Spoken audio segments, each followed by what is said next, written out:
give you some examples of how a floating collection works at Penn State University libraries. At Penn State, a floating collection is a group of books that are not housed permanently at one specific library, but instead are shelved in the library where they were most recently discharged. Not all library locations are participating. The libraries at our main campus are not participating, and neither are the campus law and medical libraries.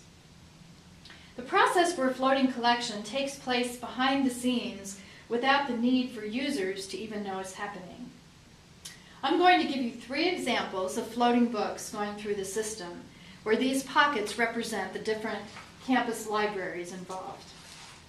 In the first example, we have a student from Penn State York, where we do have a floating collection, requesting a book from our main campus at University Park, where books do not float.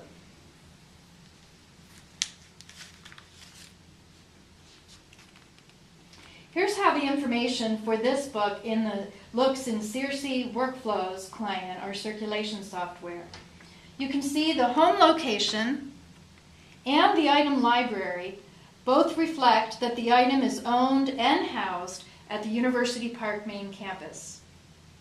Our online library catalog, the CAT, also shows the holdings at University Park. After the York student receives the book, reads it, and returns it, it is discharged and returned to University Park. This is the way all the books move through the Penn State library system prior to implementing a floating collection, and this is the way books will continue to move in those libraries not participating in our floating collection. The second example has our student from York now requesting a book from Harrisburg, another floating library.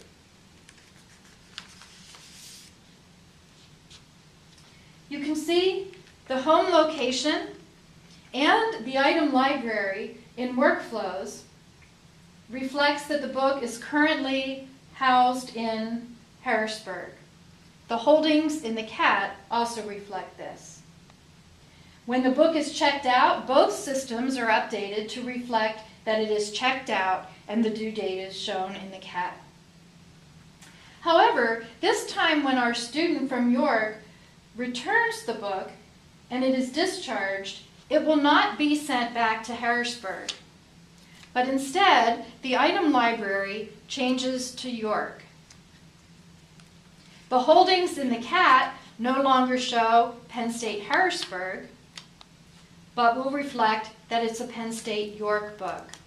So you can see, although the home location remains Harrisburg, the item library and the holdings in the CAT will both show that the book is at York.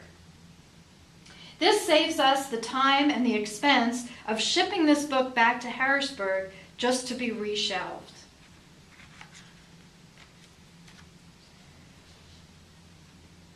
In our third and final example, we have a student from the main campus who decides to request the book that our York student just returned. Since our main campus is not participating in the floating collection, when their student reads and returns the book, it will be sent back to the York campus, which is the last item library on record.